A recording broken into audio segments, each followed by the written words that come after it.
Yo, what's up guys? For today's video nga pala, ito yung Malaysian box turtle natin guys. Ito nga pala yung bigay ng tropa natin guys. Tapos andito rin sa ilalim yung snake turtle. Ayan, lagi lang siya nakalutang dyan guys. So para lang natungtong lang siya sa driftwood na nalutang dyan. Tapos nilipat ko nga pala dito yung Auratus na cichlids natin, yung apat, yung parang one male for female yata to. Ayan, yung matatapang nating cichlids guys. So eto, dito na lang sila, bahala na sila dyan kung mapapalaban sila dyan sa turtle dyan, sa snake turtle or sa Malaysian box turtle dyan. Bahala na sila dyan or kainin nila yung mga molly dyan. Kasi baka natatakot tayo baka kasi kainin nila yung crayfish kasi dun sa taas natin, di ba, yung breeder doon, di natin alam kung kinain yung crayfish natin doon na bagong molt or talagang na deads lang yon. So obserbahan pa natin yon.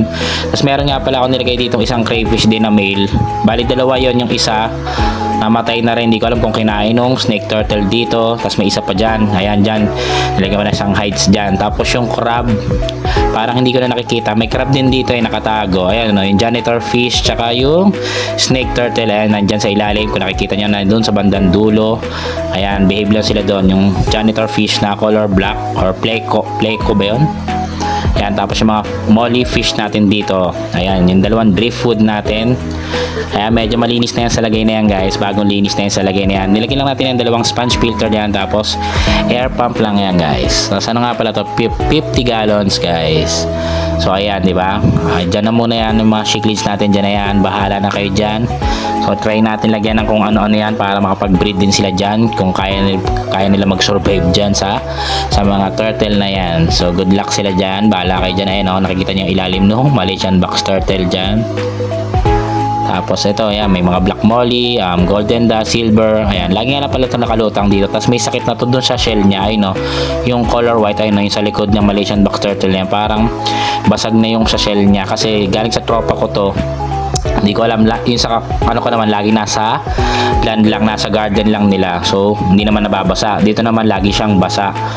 Tapos dyan lang siya natungtong para hindi siya mapagod maglangoy. Dyan sa taas siya, naakit siya dyan, tapos pagkakain siya, lulubog siya.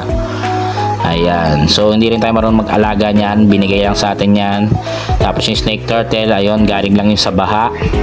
Yan, sa dam, yung snake turtle na yan. Ayun, no, pero kinakain daw yan ng mga Chinese tsaka sa mga probinsya. Peste daw yan sa mga, yung snake turtle na yan, peste daw yan sa mga fish pond kasi kumakain talaga ng isda. So kaya kumukonti yung molly dito kasi kinakain yan, diba? Pero okay lang naman yan. Sige, ganun talaga. Ano yan, food chain lang katapat niyan, di ba? Ikot-ikot sila, bahala sila. Pag ako na rin din, sila kakainin ko dyan. Sige guys, hanggang dito na lang. Salamat. Pa-like and share na video na to. Pa-follow na rin. Thank you. Bye-bye.